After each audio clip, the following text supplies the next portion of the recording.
जय Shri Krishna viewers, welcome to astro intelligence videos. दर्शकों, आज की वीडियो में हम काफी इंटरेस्टिंग से टॉपिक को डिस्कस करेंगे और वो टॉपिक है शनि या राहु, इन दोनों में से कौन आपका दोस्त और कौन आपका शत्रु यानी दुश्मन। दर्शकों, नॉर्मली आजकल जो एस्ट्रोलॉजी चल रही है उस एस्ट्रोलॉजी में लोगों में के अंदर फियर साइकोसिस डाला जाता है, डराया जाता है, डराने का खेल किया जाता है। और डराने में सबसे ज्यादा जो दो शब्दों को यूज किया जाता है या जो एंटिटीज की बात करी जाती है वो है शनि और राहु। इन दोनों के माध्यम से ही एक्चुअल में डराने का खेल होता है। आज की वीडियो में हम उस ऋषियों के थॉट प्रोसेस के अकॉर्डिंगली जानने का प्रयास करेंगे कि क्या एक्चुअल में राहु और शनि से डरना चाहिए, क्या ये हमारे दुश्मन हैं या ये एक्चुअल में हमारे दोस्त हैं। दर्शकों, इंटरेस्टिंग टॉपिक है। सबसे पहले दर्शकों हम लेते हैं शनि को। शनि क्या है? शनि की अगर हम जन्म की बात करें तो दर्शकों, शनि का जन्म अभूतपूर्व परिस्थितियों में हुआ। सूर्य जो कि हमारे इस सौर मंडल में जो राज्य व्यवस्था है उसके राजा हैं। सूर्य राजा हैं। सूर्य का विवाह हुआ, उनकी पत्नी का नाम है संध्या। अब संध्या साधना करने, उसका मन बना तो वो साधना करने चली गई। जब वो साधना करने गई तो उनके मन में आया कि मेरे पीछे मेरे पति देव के लिए उनकी सेवा करने वाला कोई ना कोई चाहिए। तो उन्होंने अपने तप से कह लीजिए या जो उनके पास शक्तियां थी उन शक्तियों से अपने एक प्रोटोटाइप को जन्म दिया। प्रोटोटाइप का मतलब क्या होता है? जो बिल्कुल शक्ल सूरत में उसके जैसा होगा, जिसको आज की भाषा में हम क्लोन भी कह सकते हैं। तो उन्होंने अपने क्लोन को पैदा किया और उस क्लोन को नाम दिया गया छाया। छाया को हम आज की भाषा में शैडो समझ सकते हैं। संध्या की छाया। अब वो जो संध्या की छाया थी उसको ड्यूटीज संध्या जाते हुए दे गई कि भाई तुम्हें पति देव का ध्यान रखना है, उनकी सेवा करनी है जब तक मैं साधना से वापस ना आ जाऊं। अब छाया क्योंकि बिल्कुल प्रतिरूप है संध्या का, कोई नैन नक्श में कोई फर्क नहीं, चाल ढाल में कोई फर्क नहीं, बातचीत करने में कोई फर्क नहीं, तो सूर्य का जैसा स्वभाव अपनी पत्नी के साथ था वैसा ही स्वभाव हुआ। शुरू में थोड़ा सा छाया ने गैप रखने की कोशिश की, मगर सूर्य के प्रेशर देने से उन दोनों में संसर्ग भी हो गया और उस संसर्ग का नतीजा एक बच्चा। अब आप सोचिए, एक क्लोन के पेट में बच्चे का आना, प्रोटोटाइप के अंदर एक बच्चे का आना, ये एक ऐसी व्यवस्था है जो कहीं ना कहीं अगर शास्त्रों के हिसाब से देखेंगे तो ये बहुत रिबेलियस सा थॉट प्रोसेस था। अब शनि का जन्म हो गया। अब शनि का जन्म हो गया, इतनी देर में संध्या भी वापस आ गई और जब संध्या ने कहा अपनी छाया यानी अपने प्रतिरूप को कि भाई अब तुम्हारी ड्यूटी खत्म, अब तुम अपने जगह पे जाओ, वापस जाओ। अब शनि को नेचुरल बात है भाई, उसको माता चाहिए। अब शनि का अपनी मदर के साथ प्रेम भी बहुत ज्यादा है। अब शनि अपनी मदर को वापस नहीं जाने दे रहे। उधर से छाया कह रही है कि भाई अब आप वापस जाओ। अब आप देखिए, जन्म से लेकर शनि की जो इनिशियल ग्रूमिंग है, जो बालपन में शिक्षा किस तरह के दर्शकों एनवायरनमेंट में हुई, तो शनि को हम नॉर्मल बच्चा तो मान नहीं सकते, मगर समय के साथ शनि के अंदर इतनी बढ़िया क्वालिटीज पैदा हो गई कि भगवान शिव ने उनको सबसे बड़ी रिस्पॉन्सिबिलिटी जो इस मानव समाज की अगर हम बात कर सकते हैं वो थी, यानी कि कर्म के दाता। और साथ में ही उनको ड्यूटी दे दी गई कर्म फल के दाता, यानी कि उनको देवता का स्टेटस दिया गया और जिसमें कर्म के बारे में बताना और कर्म के फल के बारे में भी उनको ही यह सारी ड्यूटी दे दी गई। अब जब कर्म फल की बात आती है तो दर्शकों आप समझ सकते हो कि कर्मफल का मतलब जस्टिस भी तो होता है। सो हम कह सकते हैं कि शनि को ड्यूटी न्याय के देवता के रूप में दे दी गई। अब आप इस पूरे संदर्भ को अगर आप समझोगे तो आपको शनि की जीवन के बारे में, शनि की क्वालिटीज के बारे में आपको समझ आएगा। अब इसी पूरे संदर्भ में आप देखिए, राजा यानी कि सूर्य का रिलेशनशिप शनि के साथ कभी भी प्यार वाला नहीं बना, क्योंकि शुरू में तो सूर्य ने मानने से ही इनकार कर दिया कि यह मेरा बच्चा है।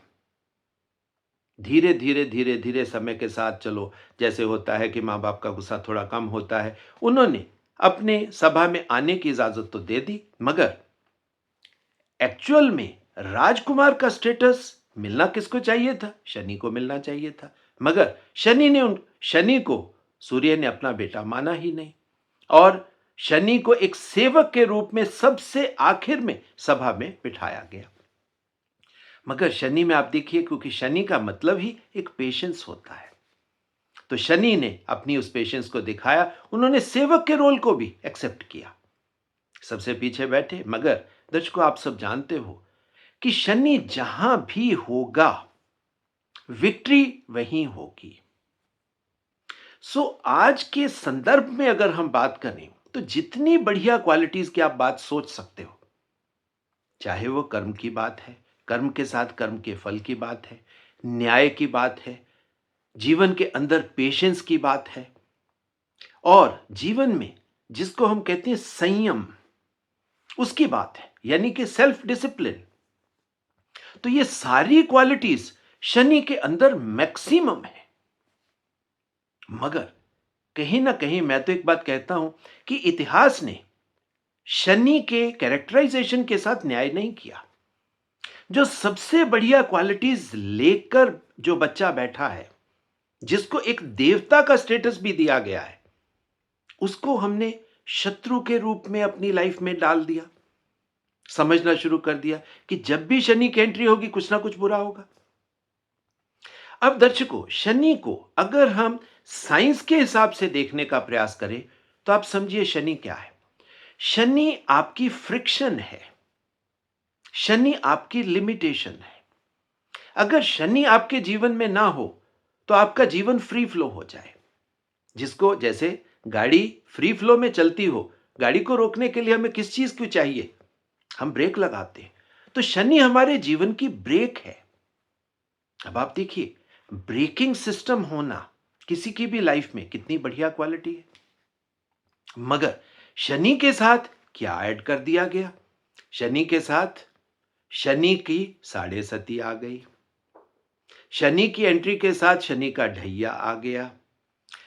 कितना लोगों के मन में भय है कि साढ़े सती हमारी शुरू हो गई, यानी कि लोगों की जान निकल जाती है जब उनको कोई एस्ट्रोलॉजर ये बता देता है कि आपके जीवन में साढ़े सती की शुरुआत हो गई।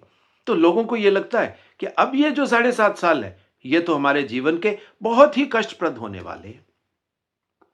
अब दर्शकों, शनि के दूसरे कैरेक्टर्स को भी जरा देख लीजिए। शनि को मानते हैं कोल्ड प्लैनेट है, ठंडा है। मगर शनि का जो एक्चुअल ओरिजिन है दर्शकों, शनि वायु यानी एरी प्लैनेट है। अब एयर का संबंध दर्शकों कैसे हो सकता है हमारे जीवन में? और साथ में शनि को हम समय के साथ लेते हैं। शनि समय का कारक भी है, शनि समय को बताने वाला, देने वाला भी है। हमारे जीवन के अंदर जो भी इन दोनों चीजों को मिलाकर चीजें होती हैं, जैसे वायु का हमारे जीवन में क्या संबंध है? प्राण के साथ संबंध है दर्शकों। सो जो हम ब्रीदिंग करते हैं, सांस लेते हैं, तो सांस लेने का दर्शकों ये बड़ा रिदमिक प्रोसेस है, ये एक फिक्स प्रोसेस है। आप उस प्रोसेस से आगे नहीं जा सकते। यानी कि शनि एक लिमिट में आपको बताता है कि आपकी सांस 1 मिनट में 18, 19, 20 तक ही होनी चाहिए। अगर 18 से कम होती है, आपके जीवन में, आपके शरीर के अंदर ऑक्सीजन कम हो जाएगी। जब भी सांस की गति बढ़ती है दर्शकों, आप भाग लीजिए थोड़ा सा, सांस की गति बढ़ेगी आपकी। मगर वो किस चीज का इंडिकेटिव है? कि आपके जीव शरीर के अंदर ऑक्सीजन की कमी हो गई है, सो सांस आप तेजी से लेना शुरू करते हैं। सो हमारे जीवन का बैलेंस शनि के रूप में हमारे सांसों के साथ एसोसिएटेड है। दूसरा, ये जो रिदमिक एक्टिविटी हमारे जीवन में होती है वो है हमारी हार्ट बीट। शनि को हम अपनी सबसे बड़ी धमनी मानते हैं, यानी कि हार्ट बीट करने वाला। अब हार्ट क्या है? हार्ट तो बीट करता है। अब बीटिंग भी हार्ट की कितनी है दर्शकों? ये फिक्स है। हम डॉक्टर्स मानते हैं कि 72 बीट्स पर मिनट। कम हो जाएगी या बढ़ जाएगी, आप देखिए तुरंत आपके जीवन में प्रॉब्लम आती है। यानी कि शनि अगर अपनी सही एलिमेंट में, बैलेंस में आपके जीवन में है, तो ये तो आपके जीवन को चलाने वाला और आपके जीवन को बढ़िया रखने वाला प्लेनेट हुआ। अब दर्शकों थोड़ा सा और शनि के अंदर घुसिए आप। शनि के नक्षत्र कौन कौन से हैं? दर्शकों, शनि के नक्षत्र है, सबसे पहला नक्षत्र है पुष्य। चौथे भाव में पुष्य नक्षत्र। अब पुष्य नक्षत्र आपके जीवन में पोषण भरने वाला नक्षत्र है। कहीं ना कहीं आपका पोषण बचपन से माता के थ्रू होता है, तो पोषण के साथ माता अपने आप आ जाती है। जीवन में इमोशंस का होना, माता का होना, आपकी न्यूट्रिशन, आपके ये सब पोषण ये पुष्य नक्षत्र के साथ एसोसिएटेड है। सो आप क्लियरली समझ सकते हो कि पोषण तो आपके जीवन में बुरा हो ही नहीं सकता, क्योंकि अगर आप सही से पोषित नहीं हुए, यानी आपके शरीर के अंदर खाना अच्छा नहीं गया, आपके शरीर के अंदर भावनाएं अच्छी नहीं गई, तो आपका जीवन अच्छा नहीं होगा। सो शनि का होना आपके लिए कितना इंपॉर्टेंट है? पुष्य नक्षत्र सबसे पहला। अब दूसरा नक्षत्र देखिए दर्शकों कितना खूबसूरत है, वो है अनुराधा नक्षत्र। अब अनुराधा यानी कि राधा का छोटा सा एटम अणु। अब राधा को हम भगवान कृष्ण, राधा डिवोशन, डेडिकेशन, साथ में सेल्फ डिसिप्लिन, संकल्प शक्ति। अब राधा के साथ आप देखिए कितने बढ़िया विशेषण जुड़े हुए हैं। उन विशेषणों का छोटा सा अणु अनुराधा नक्षत्र। भगवान कृष्ण की अटूट भक्ति। और हमारी एस्ट्रोलॉजी क्या है दर्शकों? भगवान कृष्ण के पर्यायवाची भगवान विष्णु का ही तो हम उसके बारे में बखान किया जाता है।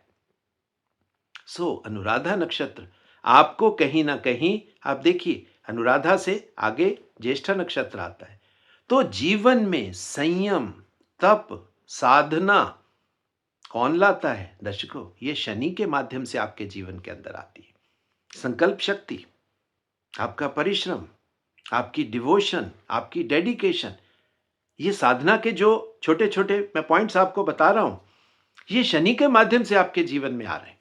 और शनि का तीसरा नक्षत्र दर्शकों देखिए, उत्तर भाद्रपद। भाद्र यानी कि पवित्र पैर, और वो भी आखिरी, फर्स्ट नहीं, आखिरी। क्यों? क्योंकि जीवन में सबसे जो बाद वाली बात है, आप ज्योतिष शास्त्र को पूरा पढ़िए, आपके पहले 9 भाव आपके जीवन में चीजें सिखाने के लिए, मगर 10वां भाव दर्शकों किसका है? वो शनि का है। शनि के माध्यम से आपके जीवन में कर्म का है। उत्तर भाद्रपद आखिरी, जीवन में जो अच्छाई आप कर सकते हो कर्म के माध्यम से दर्शकों, शनि वो है। अब देखिए ऋषियों का थॉट प्रोसेस और जो आजकल की एस्ट्रोलॉजी चल रही है, आप उसमें कितनी डिफरेंस देखते हो। एक तरीके से पूरा 180 डिग्री ऑपोजिट, बिल्कुल उलट। ऋषियों ने शनि के माध्यम से सारी बढ़िया चीजें हमें बताई। अब थोड़ा सा और देखिए, लग्न चार्ट में शनि की पोजीशन कहां पर है, यानी कि आपको प्रेजेंस कहां पर फील होती है। शनि की प्रेजेंस दशम भाव। दशम भाव दर्शकों किसका है? आपका कर्म भाव है। यानी आप जीवन में जो भी कर्म करते हो उसके स्वामी शनि ही तो है। और दूसरी शनि की प्रेजेंस कहां है आपके? वो है 11th हाउस, आपके इच्छा पूर्ति का हाउस, यानी आपके कर्म फल का हाउस। आपके कर्मों के थ्रू जो फल पैदा हुआ, क्या जो इच्छाएं आपने पाली हुई थी, क्या उसका भरण पोषण हुआ? क्या वो पूरी हुई? अब शनि की प्रेजेंस दर्शकों आपके जीवन में, अगर हम ज्योतिष शास्त्र में ऋषियों के थॉट प्रोसेस को पकड़ेंगे तो आपको कहीं भी नेगेटिविटी दिखाई नहीं देती। अब जरा सा साढ़े सती को भी समझ लीजिए। अब साढ़े सती क्या है दर्शकों? ये शनि की प्रेजेंस है चंद्रमा के साथ। चंद्रमा यानी आपका मन।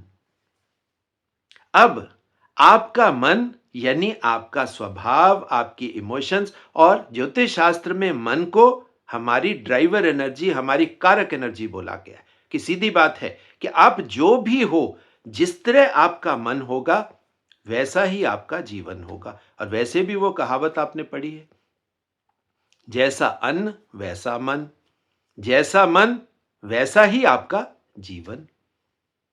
अब अन्न का संबंध शनि के साथ, कर्म का संबंध शनि के साथ, और जीवन में कर्म के फल का वो भी शनि के पास। अब आप देखिए शनि की पोजीशन हमारे जीवन में कितनी इंपॉर्टेंट है। जब तक हम सांस ले रहे हैं शनि हमारे शरीर में, हमारे जीवन में है। जैसे ही सांस बंद हुई तब शनि हमसे छूटता है। जब तक हमारे शरीर में जीवन है, हमारा दिल धड़क रहा है, शनि हमारे साथ है। जब दिल धड़केगा, दिल का धड़कना बंद होगा तो शनि ही वो आखिरी चीज है जो हमें छोड़ के जाएगी।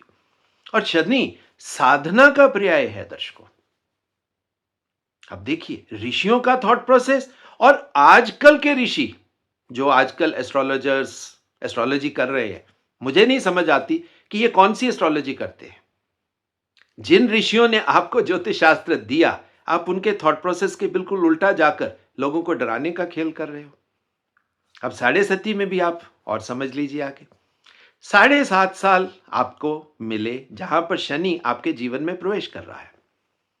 2.5 साल आपके मन से पीछे वाले भाव में, 2.5 साल आपके मन वाले भाव में, और 2.5 साल मन के आगे वाले भाव में। अब आप बताइए शनि की साढ़े सती के थ्रू जब आपके जीवन में एंट्री होती है, वो है आपके मन के पीछे वाले पड़ोसी के। अब पीछे वाले पड़ोसी को यानी कि शनि की एंट्री आपको वार्निंग देती है कि भाई सुधर जाओ, लेजीनेस से बाहर आ जाओ, उल्टे पुल्टे कार्य करने बंद कर दो सब काम, क्योंकि हर कर्म आपका देखा जा रहा है। You are under surveillance. वो क्लोजर का टीवी परमात्मा का लगा हुआ है आपके ऊपर शनि के माध्यम से। आपके हर कर्म को प्रॉपरली एनालाइज किया जा रहा है। अब ये शनि की एंट्री, इस तरह की वार्निंग दर्शकों किसी को भी दे दी जाए तो क्या इसको बुरा मानना चाहिए? ये तो समझ लीजिए कि आपको एक ऐसी वार्निंग है कि भाई अब आप सुधर जाओ। और जो प्लेनेट के थ्रू आपके जीवन में सुधरने का मौका मिले तो दर्शकों क्या उसको बुरा माना जाए? और दूसरा 2.5 साल दर्शकों जब वो आपके घर में, आपके मन के घर में आ रहा है, तो वो क्यों आ रहा है दर्शकों? इस लॉजिक को समझिए। तो वो जितनी शनि की क्वालिटीज हैं उन 2.5 साल में वो आपके अंदर, आपके जीवन के अंदर प्रवेश कर रही हैं। तो दर्शकों ये जो 2.5 साल के 3 आपको मिलते हैं, पहला, दूसरा और तीसरा, 3 ढैये, तो तीनों ढैये दर्शकों मीनिंगफुल है। सपोज करिए आप जीवन में लेजीनेस से चल रहे हैं, शनि की एंट्री हुई और आपने उस वार्निंग को पकड़ लिया, पढ़ लिया, आपने अपने जीवन को सुधारना शुरू कर लिया। तो दर्शकों यही तो होता है। एक डाकू जब इस वार्निंग को समझ लेता है तो वो ऋषि वाल्मीकि तक का स्टेटस ले जाता है। जीवन में बहुत से ऐसे उदाहरण हैं जब शनि की इस वार्निंग से इंसान का जीवन परिवर्तित हुआ। दर्शकों जब ये परिवर्तन की हम बात करते हैं तो ये परिवर्तन तो सुखद ही है ना, इसमें बुरा या गलत कहां है? मगर शनि के नाम से कितना भय फैलाया जाता है, कितना डराया जाता है शनि के नाम से कि शनि आ गया आपके जीवन में, और शनि आ गया यानी कि डरो इससे। भाई क्यों डरो? मैं तो एक बात कहता हूं, आप शनि बन जाओ। और डर का ऐसा मायाजाल फैलाया गया है शनि की। आप देखिए जहां कहीं भी शनि की मूर्ति है। लोगों को बोला जाता है कि शनि की आंख में कभी मत देखना। अगर शनि ने आपको देख लिया, अब शनि को क्योंकि स्पेशल दृष्टियां मिली हुई हैं, अब शनि को ड्यूटी है भाई, आपके कर्मों के फल को उसको एनालाइज करके उसको जस्टिस करना है, न्याय देना है। तो उससे डरने की क्या बात? वो दृष्टि आए ना आए, न्याय तो आपके साथ होना ही है। आप जितना मर्जी उस सर्वेलेंस से बचने की कोशिश कर लीजिए, वो सर्वेलेंस तो है। आपका एक भी कर्म बिना फल दिए नहीं जाने वाला। जितना मर्जी आप शॉर्टकट्स की सोच लो, जितना मर्जी आप बचने की, भागने की कोशिश कर लो, नहीं बच सकते। इस जन्म में थोड़ा सा आशीर्वाद हो जाएगा, अगले जन्म में भुगतना पड़ेगा। तो दर्शकों, कर्मों का खेल तो सीधा सीधा है। आप ज्यादा खा लोगे, एसिडिटी होगी। ज्यादा गलत खा लोगे, फैट आपके शरीर में आ जाएगी। तो ये तो सीधी सीधी ऐसी चीजें हैं जो आपके जीवन को सही दिशा में लेकर जाती हैं। तो दर्शकों, ये तो मैंने आपको थोड़ा सा शनि के संसार के बारे में बताया। अब हम राहु को समझने का प्रयास करते हैं उसके जीवन के माध्यम से। दर्शकों, राहु जो है, राहु तो नाम उसको बाद में दिया गया, ये एक्चुअल में एक दानव है जिसका नाम है स्वरभानु। अब स्वरभानु के अगर आप जीवन के बारे में जानना चाहते हैं तो ये एक तरीके से भगवान शिव की रिश्तेदारी में ही है। अब भगवान शिव की रिश्तेदारी में किसी दानव का होना, दर्शकों, ये एक ऐसी बात है जो कहीं ना कहीं गले नहीं उतरती। क्यों? क्योंकि जैसे जैसे हम लोग जीवन में आगे बढ़े, थोड़ा समझ आनी शुरू हुई चीजों की, तो ये पता लगा कि ये जो देवता और दानव का कॉन्सेप्ट ऋषियों ने बनाया था, इसके पीछे मीनिंग ये नहीं था कि वो कोई असुर थे। देवता और दानव का संबंध उन्होंने जीवन को समझाने के लिए किया था कि भाई देखो, जब तक आप लेने वाली स्थिति में हो, यानी आप हाथ, मतलब जिसको हम कहते हैं आगे करके मांग रहे हो, जब तक आप मांगने वाले हो, यानी आपके जीवन में कुछ ऐसी चीजें हैं जो अभी पूरी नहीं हुई, तब तक वो जो क्रेविंग्स आपके मन के अंदर आएंगी, यानी आप चीजें चाहते हो अपने जीवन के अंदर, तब तक आप दानव हो, असुर हो। और जब आपके जीवन में जो आपकी इच्छाएं हैं, आपकी इच्छाएं पूरी हो गई, आप इच्छाएं पूरी हो गई, आपके पास चीजें प्रचुर मात्रा में, यानी कि फालतू हो गई, तब आप क्या है, आप देने वाले बन जाते हो, लेने वाले नहीं, देने वाले। तो देवता और दानव का संबंध दर्शकों, देवता यानी देने वाले और असुर यानी लेने वाले। तो इसके पीछे और कोई ये नहीं है कि उनके सींग निकले हुए हैं, बड़े बड़े दांत हैं, बड़ी बड़ी भयंकर आंख, ऐसा कुछ नहीं है। तो ये जीवन के दोनों रूपों को समझाने के लिए ऋषियों ने देवता और दानव कॉन्सेप्ट को यूज किया हुआ है।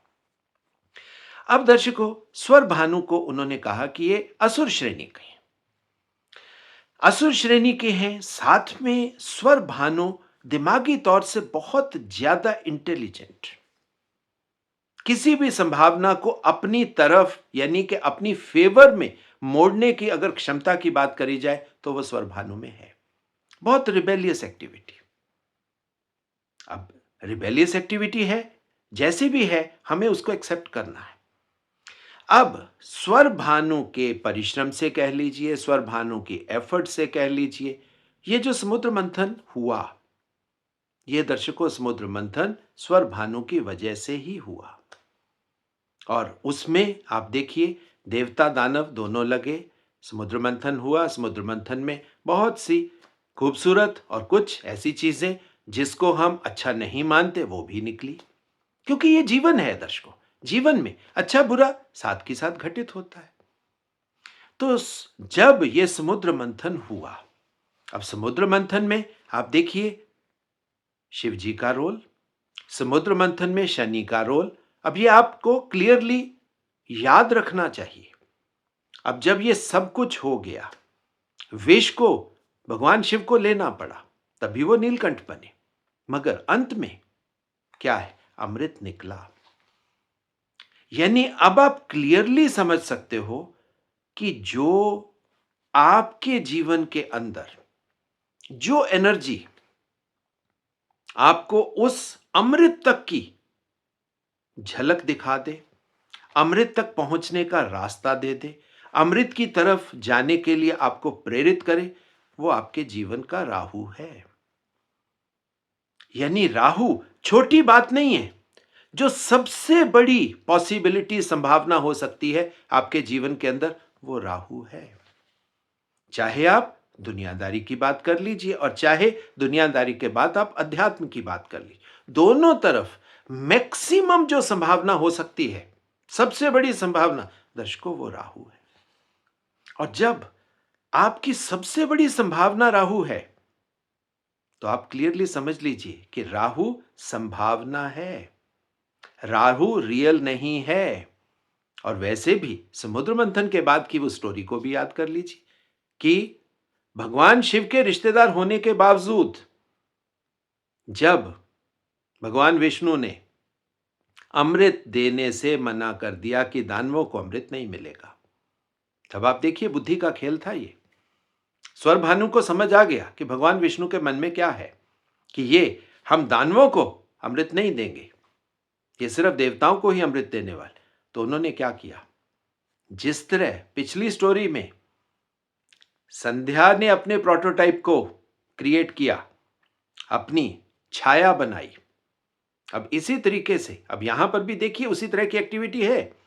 स्वर भानु ने अपना रूप बदल के चंद्रमा का रूप लिया और वो देवताओं की श्रेणी में बैठ गए।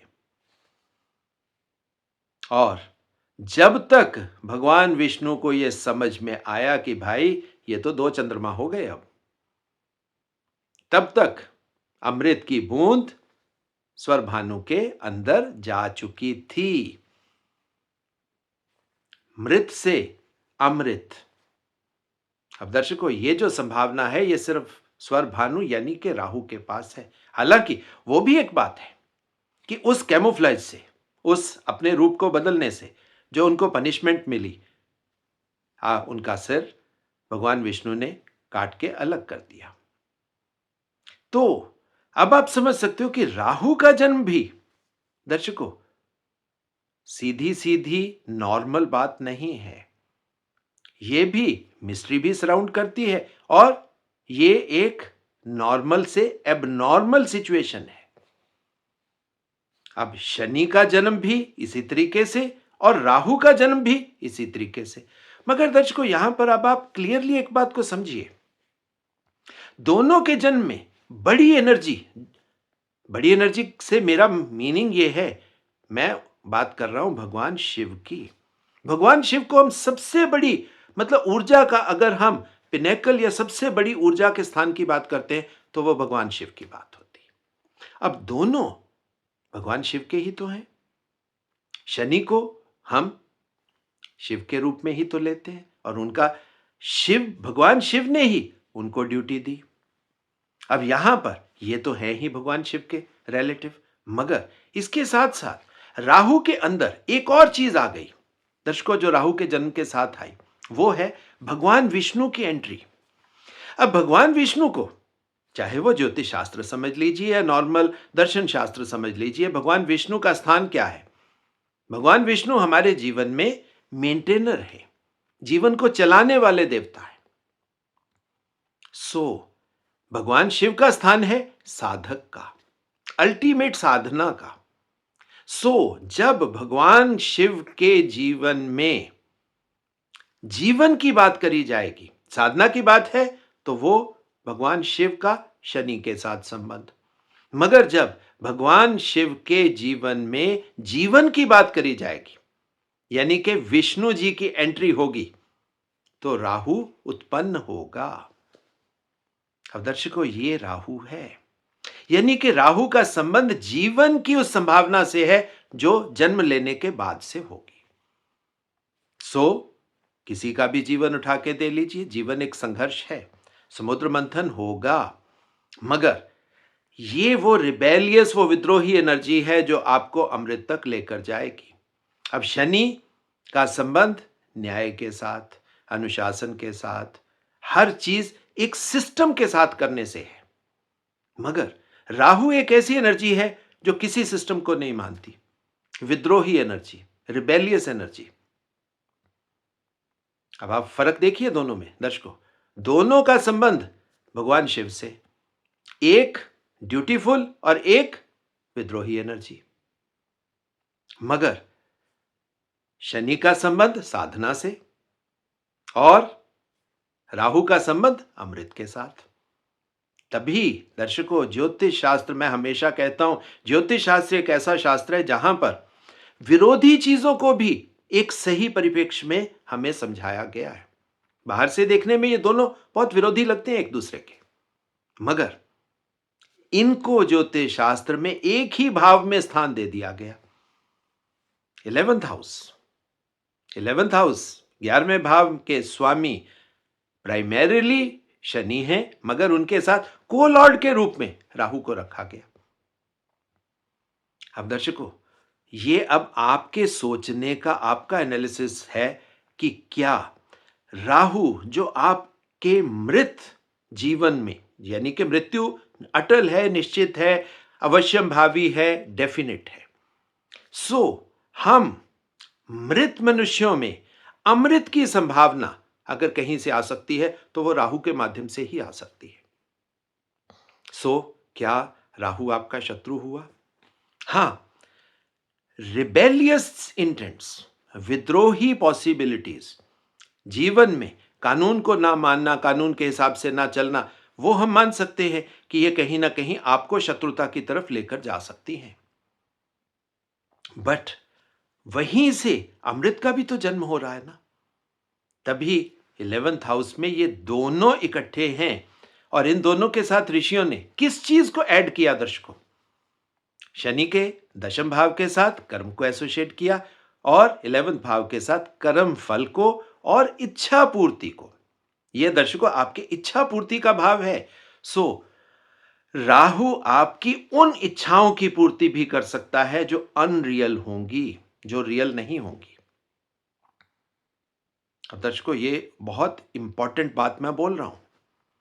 अब इसको आपको समझने के लिए राहु के तीनों नक्षत्रों में जाना पड़ेगा। अब राहु के अगर आप तीनों नक्षत्रों की बात करते हैं तो पहला नक्षत्र है दर्शकों आर्द्रा। आर्द्रा तीसरे भाव में, मिथुन राशि में,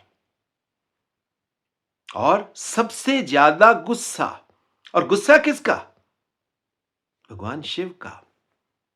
रुद्र से रुद्राक्ष, आर्द्रा नक्षत्र, यानी के उस गुस्से से उपजे हुए आंख के आंसू। अब ये आंसू ऐसे ही नहीं आए भगवान शिव के आंखों में, ये एक बहुत अनरियलिस्टिक घटना है। अब दर्शकों, वो घटना भी आप याद कर लीजिए। ब्रह्मा जी जब अपनी बेटी पर ही मोहित होकर उससे शादी का मन में ख्याल लाते हैं, तो भगवान शिव के मन में कैसे भाव उत्पन्न होते हैं, किस तरह का गुस्सा उत्पन्न होता है, और उस तांडव से जो भगवान शिव ने किया, उनकी आंखों से जो अश्रु बहे। दर्शकों, आर्द्रा नक्षत्र इन सभी अनरियलिस्टिक घटनाओं को इंगित करता है, बताता है। यानी कि आपके जीवन की वो अनरियलिस्टिक बातें, वो चाहे मैथुन के साथ ही संबंधित क्यों ना हो। छोटा बच्चा अपनी टीचर पे मोहित हो सकता है।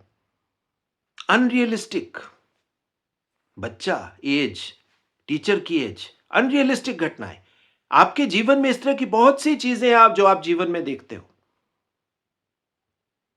तो दर्शकों, पिता का अपनी बेटी पर मोहित हो जाना, भाई का अपनी बहन के ऊपर मोहित हो जाना, ये उस तरह की संभावना है, तो नेचुरल बात है, जो सही सोच रखने वाली एनर्जी होगी वो गुस्सा तो करेगी ना।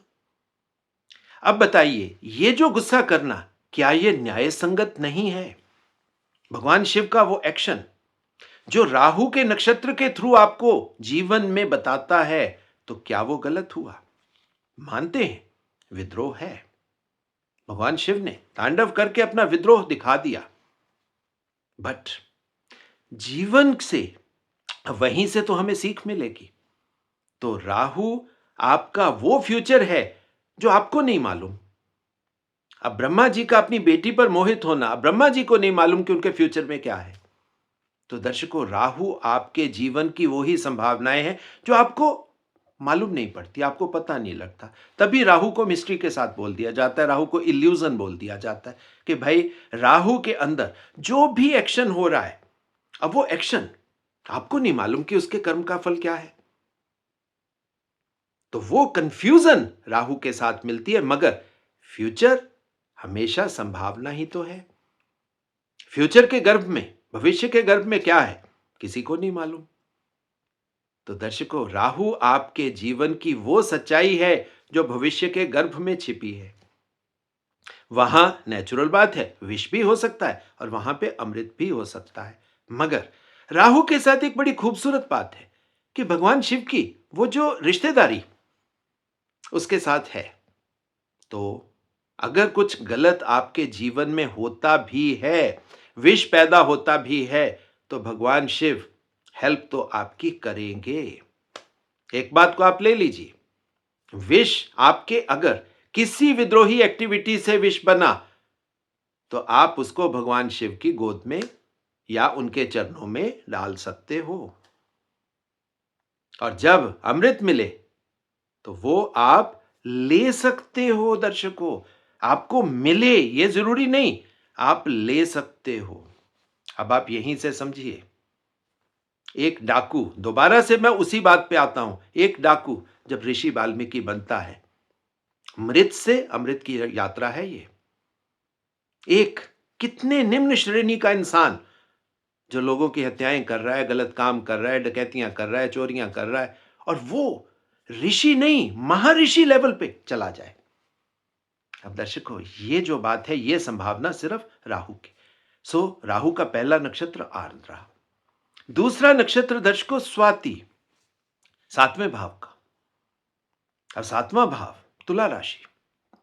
तुला राशि का मीनिंग क्या हो कि आपके जीवन में जो भी संभावनाएं हैं, जो कुछ भी हो सकता है, उसका बैलेंस तुला राशि करती है आपके जीवन का।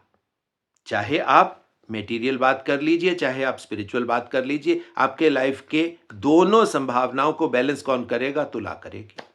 तुला का मतलब ही बैलेंस है। सो आपके जीवन की मेटीरियलिस्टिक संभावनाएं और स्पिरिचुअलिस्टिक संभावनाएं दोनों को बैलेंस कौन करेगा? स्वाति नक्षत्र करेगा। अब आप देखिए, जीवन में विद्रोह, अब विद्रोह कई बार कैसा होता है, एक आदमी बहुत ज्यादा धार्मिक एक्टिविटीज में चला गया, बहुत ज्यादा, फिर धीरे धीरे उसके मन में यह भाव आया कि मैंने इतने देवी देवताओं को ध्यान लिया, इतना सब कुछ कर लिया, इतनी साधना कर ली, इतना तप कर लिया, मुझे फिर भी वो आनंद नहीं मिला। तो इनर जो फ्रस्ट्रेशन होती है दर्शकों, वो आपको साधना की तरफ भी ले जाती है और कई बार नेगेटिव भी ले जाती है। तो यही स्वाति नक्षत्र का क्रक्स है कि वो बैलेंस दोनों तरफ जा सकता है। तभी तो बैलेंस बनाने का कार्य किसको दिया गया? भगवान शिव की उस ऊर्जा को जिसका नाम राहु है, उसको दिया गया।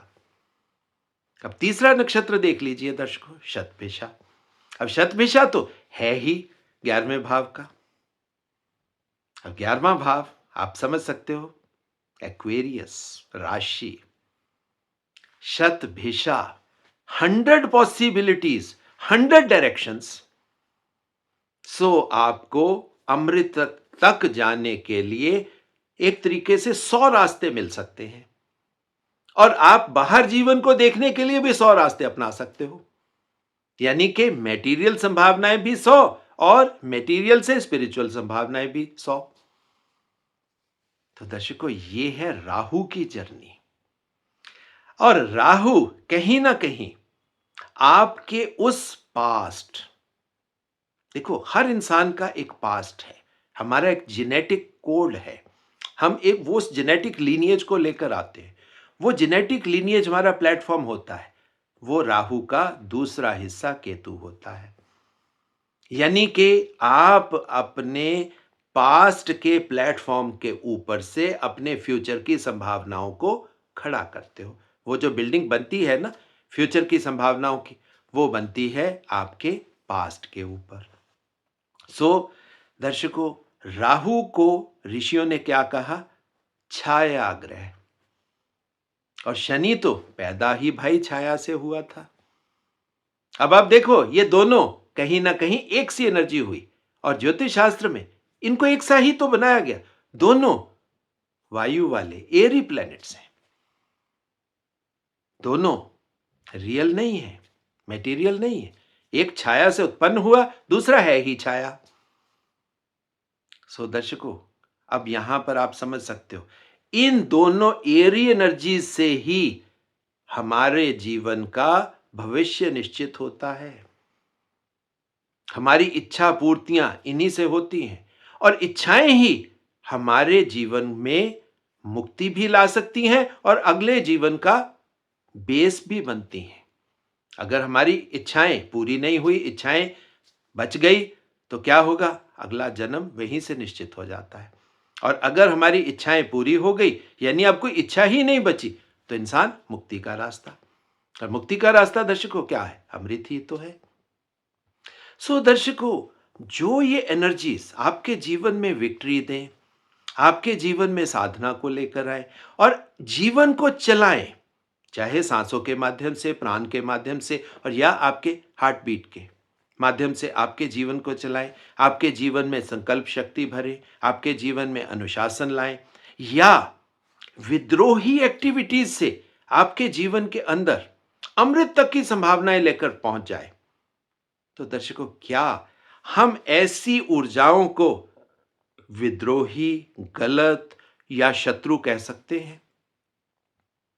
तो दर्शकों, ये जो डराने का खेल हो गया है, इस डर के मायाजाल से निकालना मेरी ड्यूटी है, क्योंकि मेरा संबंध दर्शकों सीधा सीधा उन्हीं चीजों से है जहां से ऋषियों के वो थॉट प्रोसेस की बात थी।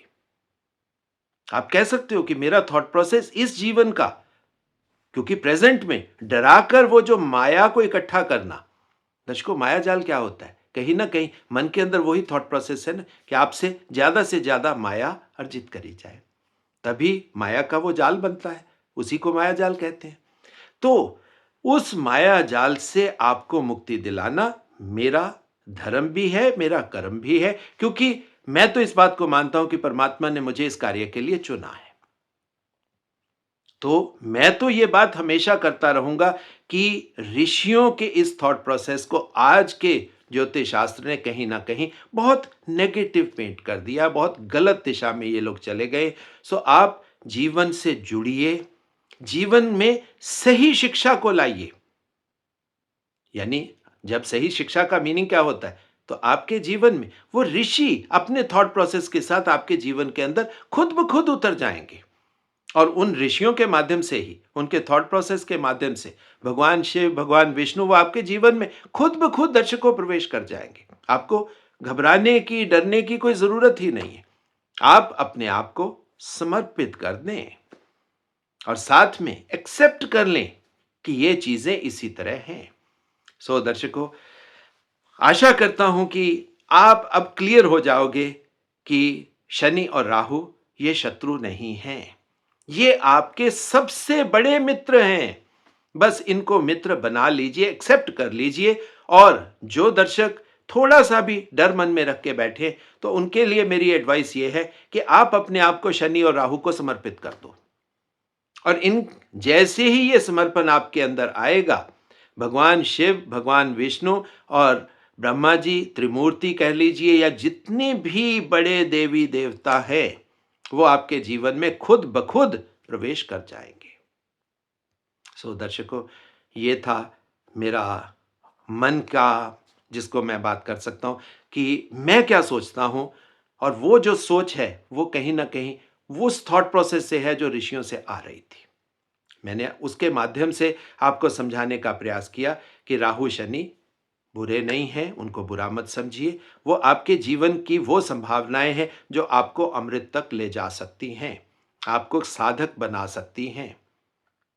सो दर्शकों, जो निवेदन हर वीडियो के अंत में मैं आपसे करता हूं, वो इस वीडियो में भी करूंगा कि एस्ट्रो इंटेलिजेंस आपका अपना वैदिक ज्ञान का इकलौता चैनल है, जहां पर सिर्फ और सिर्फ वैदिक ज्ञान की, ऋषियों के थॉट प्रोसेस की बात होती है। सो इस वैदिक ज्ञान में आपका सहयोग मुझे चाहिए। सो ज़्यादा से ज़्यादा इस चैनल को शेयर करें ताकि ज्ञान की गंगा घर घर तक पहुंचे। बाकी जो दर्शक अपने चार्ट एनालाइज करवाना चाहते हैं या हमारे इंस्टीट्यूट में एडुकेशन लेना चाहते हैं, दर्शकों उनके लिए मेरा फ़ोन नंबर तो एक ही है, वो है 9881 64480। उसी के माध्यम से आप मुझसे संपर्क स्थापित कर सकते हो। सो दर्शकों, इसी तरह की अच्छी और ज्ञानवर्धक वीडियोस के लिए आपको थोड़ा सा इंतज़ार भी करना पड़ेगा। सो नेक्स्ट वीडियो आने तक बहुत बहुत आशीर्वाद, बहुत बहुत प्यार।